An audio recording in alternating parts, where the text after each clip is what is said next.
ariko umukristo ufite umutima utaranyuzwe, niyo mpamvu usanga umuntu kubera umutima utaranyuzwe akararikira kino yakibona, akararikira ikindi agakomeza. Niyo mpamvu usanga umukristo akora amakosa kubera ko adafite umutima unyuzwe.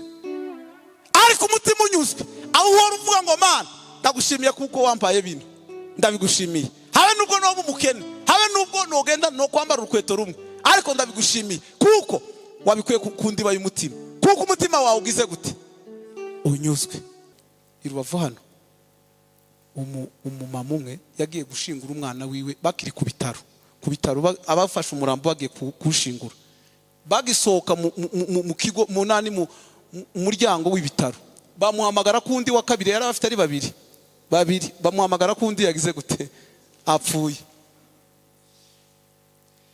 Amaze wewe wabonye gusa turo y'ibihumbi 200 ukamukubita imisatsi ukakubita iki, ariko yewe narayigeze Kigali, nabonye Kigali.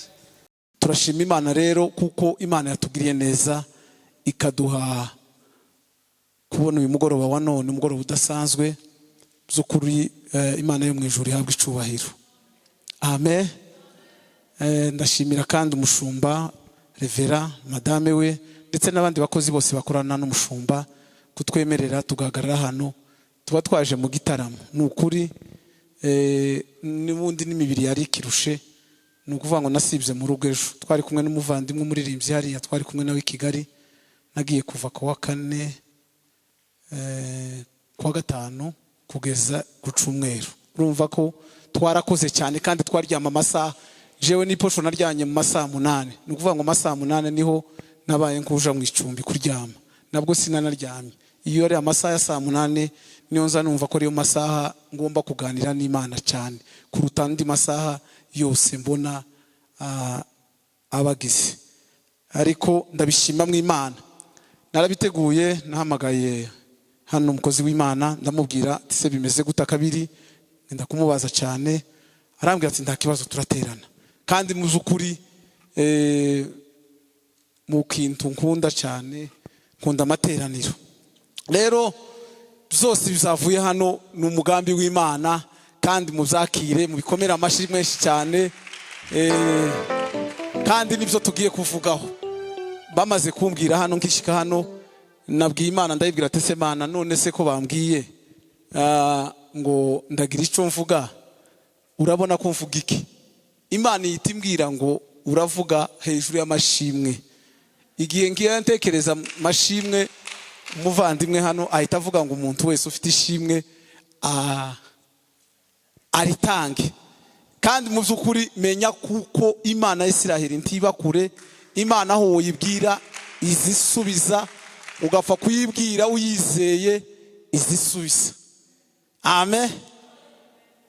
Ubushize nanabwiye ngo ndazana n'uwacu, sinamuteguje kubera kuko uyu munsi narigoma, sinamuteguza kuko turi buzane, ariko nisubirayo ndamutegura ku wa 2 wenda ubutaha tuzozana.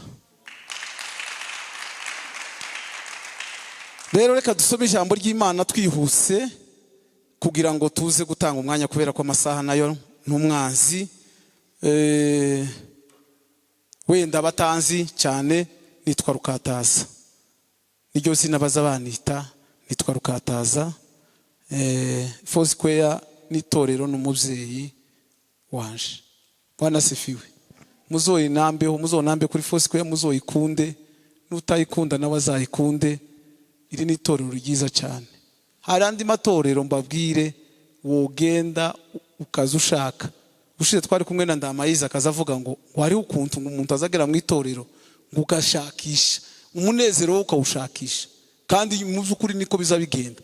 Abaririmbyi cyangwa se abanyamasengesho bakavuga ngo amateraniro ngo turayafatisha, burya na ahantu uzi nitere ibigoye, usanga wenda itasengewemwo itasengegwamwo, ariko itere yose isengerwamwo uzushika wenyine ukayibwira nawe wenyine.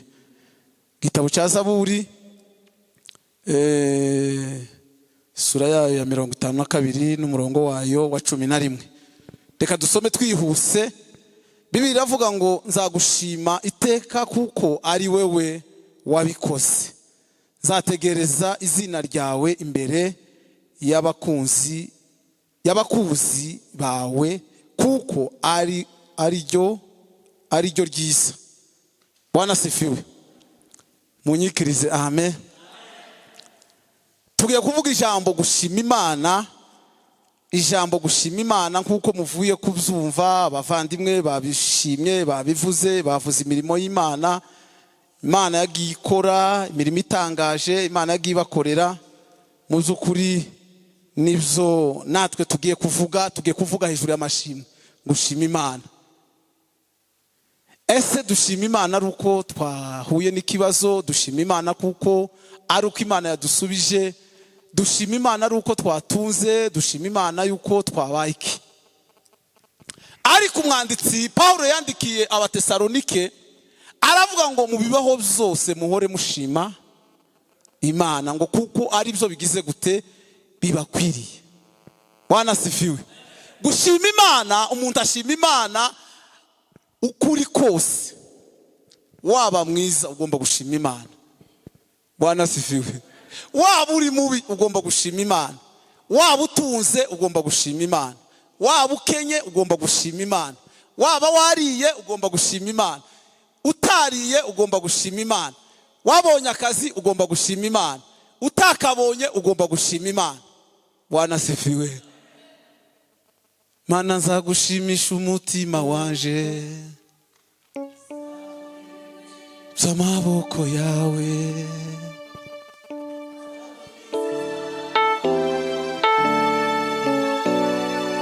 Byabihe byari bikomeye nduye Mana. Byabihe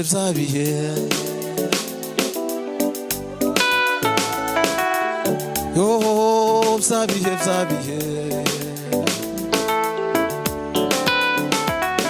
ay byabihe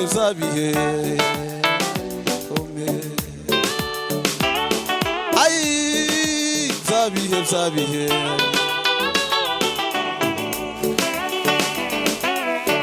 haleluya. Gushima Imana no gutera intambwe ugomba gushima Imana. Wamuka umuhanda ugomba gushima Imana. Umwanditsi w'igitabo cya Zaburi 107 haravuga ngo nimushime Uwiteka yuko ari mwiza, ngo kuko imbabazi ziwe zihoraho iteka ryose. Bwana sifiwe. Tugomba gushima Imana, ngo Imana ngo kuko yankoreye igitangaza gikomeye. Ngo Imana yarandize ngo umwaka wose, uko turinze ngo dushime Imana ngo kuko Imana yaturinze umwaka wose. Tugomba gushima Imana ibihe byose. Tugomba gushima Imana mu gitondo. Tugomba gushima Imana nimugoroba. Bwana sifiwe. No kuzuka konyine ugomba gushima Imana. No kuryama konyine ugomba gushima Imana. Ibintu nkabingahe biza bidutera gushima. Bwana sifiwe. Ibintu nkabingahe biza bidutera gushima. Kintu cyambere kiza kidutera gushima Imana. Gushima Imana ni itegeko ry'Imana, cyangwa se ni itegeko ryiza ry'Imana. Woshima Imana mu isadaka, mu ituro, habe nubwo tuvuga ukavuga ngo mu by'Imana byose yankoreye, ibitangaza byose Imana yankoreye, ukazana ituro ryawe imbere y'Imana. Ari abantu benshi bazashima Imana kamavuga ngo shima Imana ngo kuko yandinze, ngo ni muyikomera amashi. Imana izijya amashi. Imana izije harugo mwigeze mubona ngo pastor umwe hari iwacu aravuze ngo chapia Bwana makofi, ngo tupigie Bwana makofi. Imana izijya amashi. Imana ntizijya amashi. Bwana sifiwe. Kuburizi bwose Imana akurize, guhera ku wa mbere ukageza ku cyumweru, Imana izikurinda. Bwana sifiwe. Ugomba kuza imbere y'Imana ukavuga ngo Mana, kubera ko ku wa mbere wandinze, ni itegeko ryiza, ni itegeko ry'Imana, ukaza n'ituro imbere y'Imana. Imana ntikeneye amagambo yawe yose uvuga, never. Ikeneye ibikorwa byawe ukora, acte yawe ukora. Ese gushima Imana ukavuga ati reka nshima Imana kuko Imana yangiriye neza, warangiza ugataha. Uzi ibindi bitangaza Imana yagukore kugira ngo ugere hano muri Foursquare? uzi ibitangaza Imana yankoreye kuva ngo mvi Goma teze ku mupaka nzena tege imodoka ntege amamoto ntege kugeza ngeze hano. Ibyo ni ibitangaza bikomeye Imana yagukoreye. Niyo mpamvu uyu muririmbyi umwanditsi yanditse aravuga ngo ni mushime Uwiteka ngo kuko imbabazi ziwe zigira gute ngo zihora iteka ryose. Arasubira kandi arandika hano mu gitabo cya Zaburi nanone 135 aravuga ngo nimushimire Uwiteka yuko ari mwiza kuko imbabazi ze zihoraho iteka ryose. Bwana asifiwe. Kuri kabiri aravuga ngo nimushime Imana nyamana. Imana ni Imana, izahora ari Imana, izahora ari yo gushimwa ibihe. Bwana asifiwe. ngo Imana araturinze ngo yamiduhereza kawunga. Imana iziguhereza. Wowe ugisengera kawunga, wowe ukivuga ngo Imana yampaye kawunga, never. Ahubwo ugomba gushima Imana ukavuga ngo Mana kuramuka kwanje kubona nabonye kino gitondo gusa ni ukuboko kwawe nabonye, ni imbaraga zawe. Bwana asifiwe. Haleluya. Icya kabiri kugira ngo ndangize, gushima ni isengesho ryiza. Gushima naryo ni isengesho ryiza. Iyo umuntu asenga Imana aba yashima Imana. Waririmba uba washima Imana. Gushima Imana uba wazamura icyubahiro ukavuga ngo Mana ngimirimo yanje wankoreye iki cyumweru cyose, wakoze imirimo n'ibitangaza ku buzima bwanje. Wapfukama wasenga ukavuga ngo Mana ndagushimiye kuko wandinze ukarinda n'umuryango wanje ukandindira n'abavandimwe. Ni itegeko ryiza. Hari abantu basetse. Bwana asifiwe. Tuje hano muri Zaburi nanone. Zaburi 100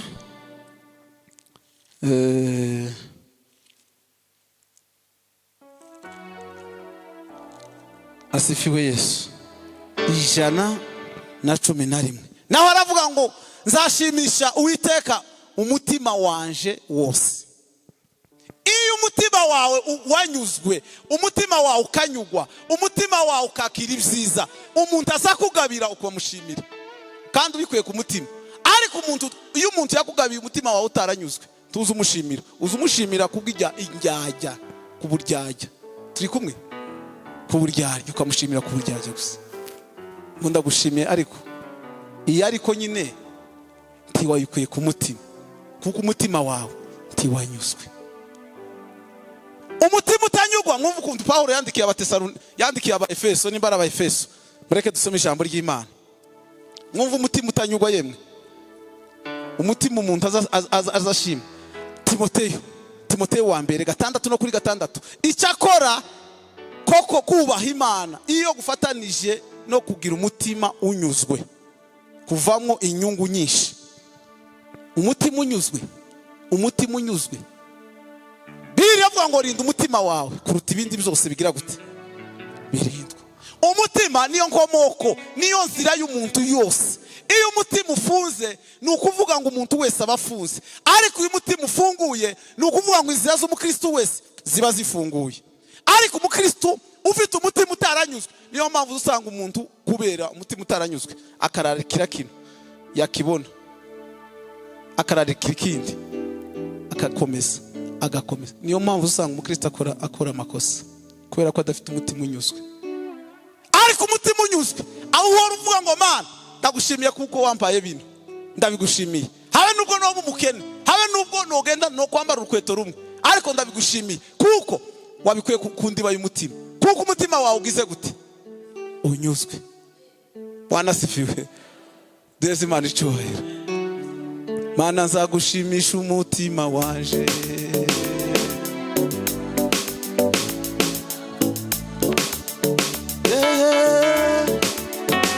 Wangiriye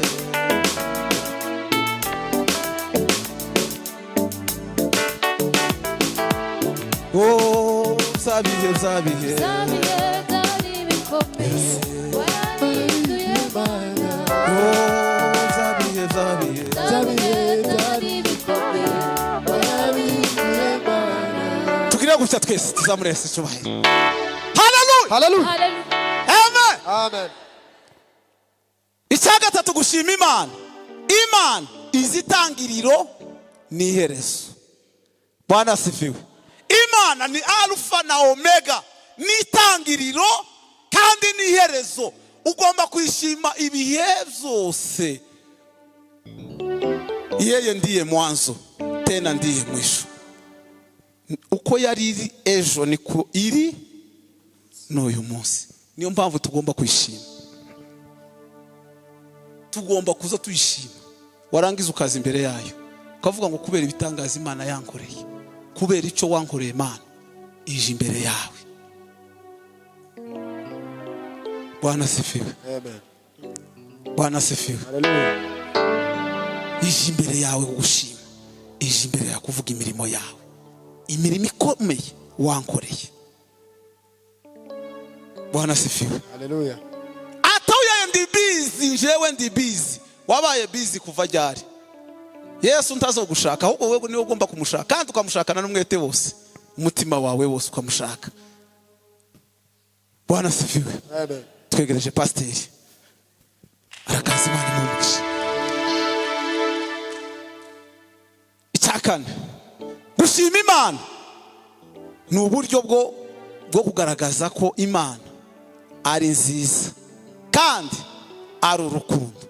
Gushima Imana ni ukugaragaza ko ari nziza kandi icyongeyeho ukayigaragariza kuko Imana ari urukundo. Impamvu ituma tuyishima ni uko iyo yadukunze. Iyo ni nziza kuri twebwe. Twebwe uruhare dufite runini, ruto. Uruhare dufite, reka mvuge, uruhare dufite runini ku Mana. Ku Mana igo ni rutoya. Kuko iyo uruhare ifite kuri twebwe bwo kudukunda. Iyo yaradukunze ifata umwana wiwe umwe gusa w'ikinege, iramutanga. Iravuga ngo kubera ngo kunze aba bantu bari mu isi bano kugira ngo babeho, reka mfata umwana wanje mwitange umwe gusa. Azabapfire kubera urukundo yadukunze. Niyo mpamvu natwe tugomba kwishima kuko ari nziza. Imana ni nziza. Imana ni nziza pe. Nziza pe. Bwana asifiwe. Nabaye gusa perezida wa korali kuririmba biza binanira. Imana ni nziza ibihe byose. Imana ntiyaba nziza kubera kuko yakurinze accident. Ihora ari maso ku bwawe ibihe byose. Bwana asifiwe. Ni nziza ibihe byose. Ni nziza ibihe byose. Niyo mpamvu rero ugomba kwishima ku manywa na nijoro, udasiba, utaryama, udasinzira. Ugomba gushima Imana. Imbaraga ufite zose, ibyo ubona byose, tuzi ubikesha wewe. Nta bitangaza wewe wakora kuri wewe, nta gitangaza na kimwe. Ariko kubera kuko Imana ari nziza, iyo kuri twebwe ihora ari nziza. Bwana asifiwe. Uzucumura none ukagenda ukayaka imbabazi kubera ko ari nziza, ikavuga ngo ndakubabariye. Mwana wanje nubone sigukome amashi.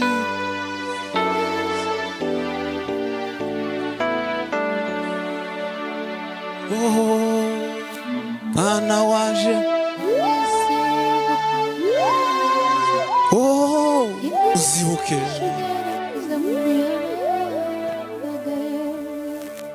Bwana sifiwe.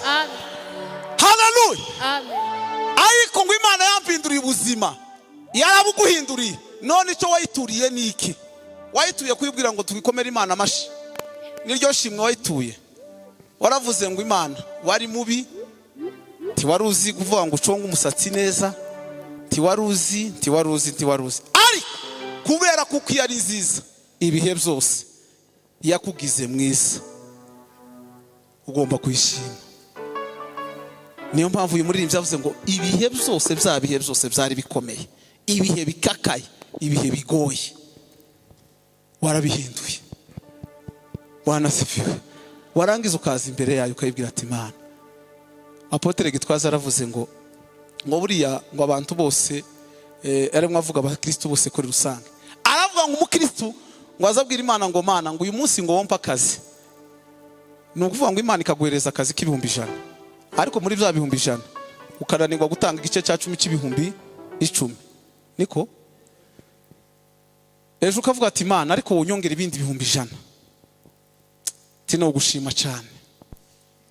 Imana ikazi kakongera ibindi bihumbi 100, bibaye 200, ukabona depense ugira zose zo mu rugo zose tizihwanye na bya bihumbi 200, ukongera kandi ukaja kwivi ukayibwira ngo ariko Mana wonyongera ibindi bihumbi 100. Imana nayo nico kintu uzi, kandi Imana nasanze narabitahuye ejo bundi nabitahuye, nasanze Imana ariyo kareguza wa mbere, kareguza Imana niyo tiwo yibitsi banga wokora icyaha ukavuga ati Imana undengere, ariko niyo kareguza. Uzobwire nk'umugore amakuru, uzobwire amakuru, ubwiye umugore amakuru gutya awanye na nkaha no gutya, azaba magenda kama yabwira uyu nguyu akayabwira uyu nakayabwira uyu ariko Imana yoga suko iyo ni kareguza izamivuga indo yawe.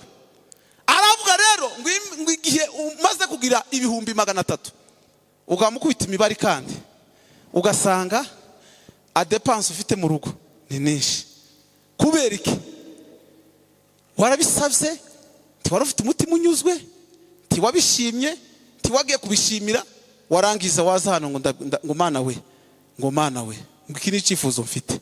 Imana izikubona ntiri kure, iri hafi yawe, izigendana nawe, gusa kuko we utabizi kuko iba hafi yawe, warangiza ngo Mana we ngo nyongera nk'ibindi bihumbi 100, ikabikongera bibaye 400, ariko muri bya bihumbi 400 nta na gice cya 10 uzutanga. Niyo mashimwe uzubona abakristo bose bagira bose, agashima ngo Imana yankoreye ibitangaza, yarangiza ngo mukomera Imana amashi, ngo nukuri ngo Imana ngo yangiriye neza, ngo muyikomera amashi, Imana izarya amashi. None ibyo yaguhaye ibyo ntunze ni byawe, nanjye ubwanjye ndowawe, naburiki sengufite namiko umagije, ibyo ntunze ni byawe, nanjye ubwanjye ndowawe, naburiki sengufite namiko umagije. Hallelujah. Amen. Nuko kose nuko wowe uri ufite Imana iri muri wewe, nawe ukaba muri we, warayiyegereje.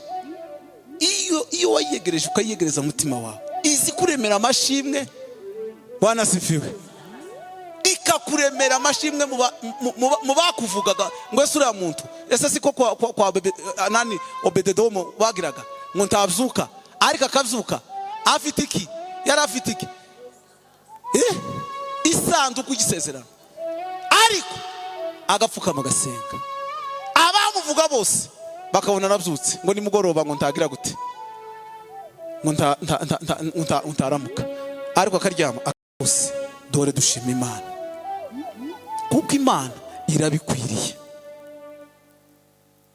Bwana sifiwe. Haleluya. Izi kuramuka kwawe, izi kuzuka kwawe. Bwana sifiwe.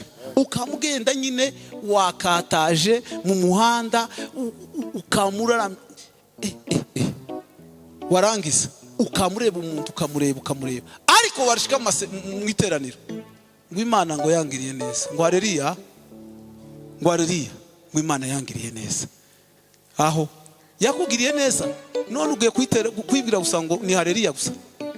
Ngwini imbere yayo, mbere yawe Mana niho mbonera amahoro, ibyari imisozi uhindura amataba, nkagubwa neza nkaguhimbaza mukiza, imbere yawe Mana niho mbonera Hallelujah. nigeze mbwira abantu dutaramanya ndababwira ngo igihe cyose uzobona urabyutse babye muzi ko no kumena ibiryo ari icyaha mwari mubizi utetse ibiryo urabitetse warangiza abana bakabirya nawe n'umutware mukabirya mwarangiza bijya bisigaye mukabifata mukaja kubimena ku muzamuzita bute mukimbote cyo ni kinyarwanda mwarangiza muzi ko ari icyaha muzi kuko hariho abandi baba baburaye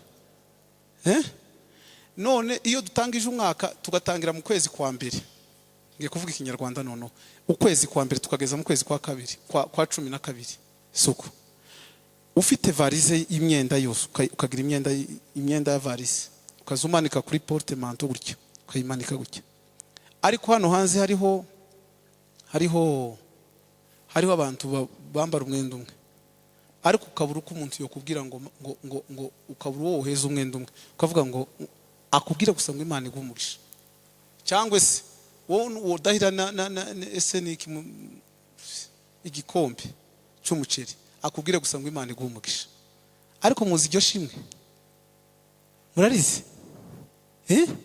murarize nigeze mbwira abacu ndababwira ngo igihe cyose muzoterana uzoshakisha uburyo bwose umuntu azakubwira ngo Imana igumugisha rijya nishimwe rinini ku Mana Imana izigibuka izivuga ngo Imana Isiraheli jewe nje gushaka nabwiye umugore wanje tukiri fiançailles titwana naramubwiye ati ibintu zo ana a b c ndabyo mfite gahunda yo gushaka uranyemeye tunyemeye arambwira ati ndakwemeye okay nimunyemeye zo gushaka mu mezi 2 gusa mu mezi 2 cyangwa 3 kora ubukwe ndamubwira ati rero ngihura nawe naramubwiye ati jewe unsanze muri kariyere y'igitaramo cyo ni cyambere inzanja mu bitaramo ntukabe imbogamizi imbere yanje Bwana sifiwe icyakabiri nkunda gukorera Imana ngomba gukorera Imana ukomba ndi kose uko Imana yagize gute yandeme Bwana sifiwe kuko hano ngejeje hano ndi ni Imana yangejeje Bwana sifiwe iyo ukeneye kugera mu urugero ushaka kugeramo urw'Imana ishaka kukugezamo ni wewe wenyine Rosa Muhanda araririmbye aravuga ngo adui wa maisha yako ni wewe mwenyewe ngo wewe mwenyewe umejiloga ngo wewe ni wewe adui wawe ubuzima bwawe wewe wenyine apana nta wundi wewe wenyine wewe ni uzuroga ubuzima bwawe ukaburoga kandi ubuzima bwawe ni wewe wenyine ugomba kubukiza wowe bukiza gute nigeze nje kubwiriza muri bene wacu ba Kongomana hantu kandi ho icyo gihe niho intambara zari zigitangira neza gutya zigitangira ndangije ngora kantu gatoya warangiza umukecuru wari wahunze yari yahunze yambaye imyenda nyine uko iyo yari yambaye niyo yahunganye mundangize ari je muvuga butumwa aravuga ngo mimi nataka kumshukuru Mungu ngo uko mwambonye ukomeze gutya niko naje ntakundi ntacyo nagize ndangije mfata ikintu ndagiterura ndakimuhereza ndavuga ikintu ndagitanze kandi iyo ntanze ikintu nzashika nkabwira umugore tewe mwuka wera yamfashe mbona kuko agomba kunkoreramo nagitanze nawe nta kindi azavuga ati nta kibazo wagitanze cyakuvuye ku mutima cyamvuye ku mutima nagitanze Bwana sifiwe ndagenda ngo buce ngishika gutya mu rugo bukeye mbona umuntu gusa arampamagaye ati yewe nagutekereje wantekereje gute ati nagutekereje none ati nagutekereje ngiraga ati mpereza nimero yawe ati ngiyo Bibiliya nayo isivuga ngo ukuboko kugira gute gutanga kugira gute kurakira amashimwe yose Imana izakuremera nubona gusa ikintu cyose Imana igukora imirimo apana none ejo ibihe byose ugomba kuvuga ngo Mana uyu munsi nabyutse wandemeye amashimwe wangiriye neza wamfashije wandindiye abana ejo bundi hari irubavu hano umumama umwe yagiye gushingura umwana wiwe bakiri ku bitaro abafashe umurambo bagiye kuwushingura, bagisohoka mu kigo mu muryango w'ibitaro, bamuhamagara kundi wa kabiri, yari afite ari babiri bamuhamagara kundi yagize gute, apfuye. Amaze wewe wabonye gusa turo y'ibihumbi 200 ukamukubita imisatsi ukakubita iki, ariko yewe narayigeze Kigali, nabonye Kigali Igoma, barambwira ati waza wirusha, warimo wirusha. Bwana sifiwe. Nitugera mu nzu y'Imana, nitugera ahera h'Imana, ahera tuza tumenya ko twageze kwa data wa twese, kandi aho ngaho twageze niho tugiye gukura ibisubizo. Murabizi niho tugiye gukura ibisubizo. Ko muragira ngo iviriya ta muntu sinza nita ku muntu, habe nubwo byoba bimeze gute, inza nita gusa kuca Imana yavuze. Hari yavuze kubuzima bwawe, hagarara ku musozi nuko kuriza bishitsa, ipfa kuba iyo yabivuze, ihora ari yo kwizerwa, ishobora kwivuguruza n'ukuriza bishitsa. Haleluya. Nico kidukwiriye abakristo, nico ngico nta kindi. Bwana sifiwe. Bana ngo umukristo ngo wavuze ngo ikinyejana tugezemwo, umuntu yovuga ngo yambwiye nabi, ikinyejana dufite umuntu yombwira ngo yarandenganije. Nigeze mpeza amafaranga Igoma, nyahereza umuntu wene uyu nguyu bano bayishanjere ngo bazabanyungura nk'udufaranga nkadukeye, none ndatumuhereza kandi muhereza amafaranga atari make, yamagenda ariko kubera ko nasenze Imana ndayibwira ati Imana, Bibiri iravuga ngo ngo tugire uti tubabarire n'abaduhariye ki imyenda, ngo ndigendereho. Yampaye inyungu y'amafaranga amezi 3, ampereza igice cy'amafaranga namuhaye, ayandi ndavuga ati genda